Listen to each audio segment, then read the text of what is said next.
রংপুরে শিক্ষক পরিবারের 4 সদস্য হত্যার ঘটনায় গ্রেফতার 2 আসামি 164 ধারায় স্বীকারোক্তিমূলক জবানবন্দি দিয়েছেন। বিস্তারিত জানাতে রংপুর থেকে সরাসরি যুক্ত হচ্ছেন সহকর্মী রফিকুল ইসলাম। রফিক, জবানবন্দিতে কি বলেছেন আসামিরা এবং তাদের রিমান্ড চাওয়া হয়েছে কিনা জানাবেন। জানেন যে গণপতি চক্রবর্তীর সহ যে 4 জনকে হত্যা করা হয়েছিল, সেই হত্যাকারীদেরকে পুলিশ গ্রেফতার করেছিল এবং একটি হত্যা মামলাও হয়েছে। এই ঘটনায় গতকাল রাতে এই যে 2 ঘাতক, সেই 2 ঘাতককে আদালতে নেওয়া হয়েছে এবং তারা ম্যাজিস্ট্রেটের কাছে 164 ধারায় জবানবন্দি দিয়েছে। আমরা আইনজীবী এবং পুলিশের সঙ্গে মামলার তদন্তকারী কর্মকর্তা যারা যিনি রয়েছেন তাদের সঙ্গে কথা বলেছি। তারা যেটি বলেছেন যে এই হত্যাকাণ্ডের সঙ্গে তারা যে জড়িত ছিল সেটির বিশদ বর্ণনা দিয়েছে। অর্থাৎ তারা পাশের ভবন থেকে গণপতি চক্রবর্তীর বাড়িতে ঢুকেছে, সেখানে ইয়াবা সেবন করার পর একই তাদেরকে যে হত্যা করেছে সেই হত্যার যে বর্ণনা, সেই বর্ণনা তারা আদালতে দিয়েছে, এমনটি মামলার তদন্তকারী কর্মকর্তা জানিয়েছেন।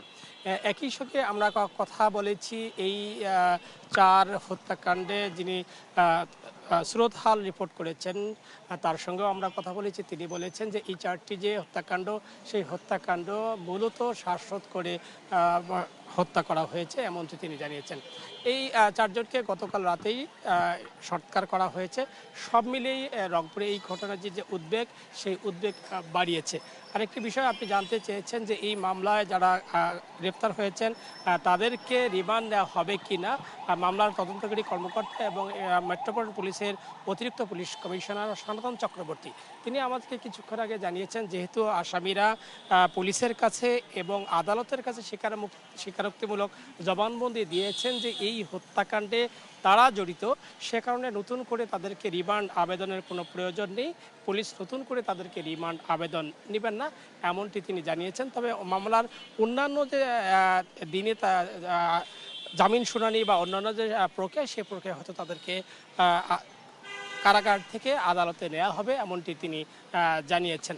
তবে আরেকটি বিষয় জানিয়ে রেখি যে বিভিন্ন সময়ে বিতর্ক উঠেছিল এই হত্যাকাণ্ডে নিয়ে ঘিরে, যে কেন আসামিরা হত্যা করবার পর দীর্ঘ সময় অপেক্ষা করেছিল এবং বিদ্যুৎ সংযোগ বিচ্ছিন্ন করেছিল, এই নিয়েও বিতর্ক উঠেছে। তবে এই বিষয়টিও পুলিশ স্পষ্ট করে গণমাধ্যমকে জানিয়েছে যে যারা এই হত্যাকাণ্ড ঘটিয়েছে তারা যাবার সময়, যেহেতু বাড়িটি নির্মাণাধীন, সেই নির্মাণাধীন কোনো একটু বস্তু দিয়ে বাড়ির যে বিদ্যুতের মিটার রয়েছে সেই মিটারের নিচের অংশ বিচ্ছিন্ন করে দেয়।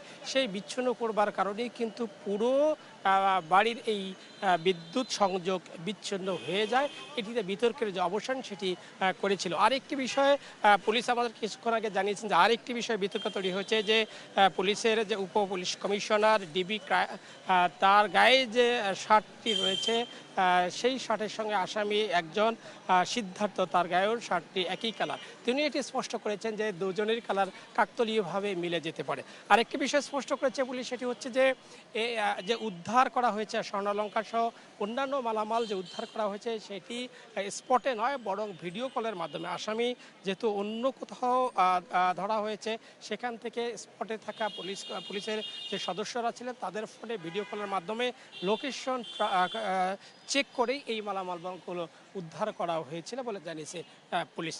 সব মিলে বলবে এই যে ঘটনা, এই ঘটনায় কিছুক্ষণ পরে এই যে আমরা এই মুহূর্তে রয়েছি রংপুর জেলা স্কুলের সামনে, সবচেয়ে ছোট যে ছেলেটি ছিল হত্যাকাণ্ডের শিকার হয়েছে, এইখানে পড়েছিলেন। এখানকার তার যে সহকর্মীরা রয়েছে সেই সহকর্মীরা এখানে একটি মানববন্ধন কর্মসূচির ডাক দিয়েছে এবং বিকালেও এই কর্মসূচি রয়েছে।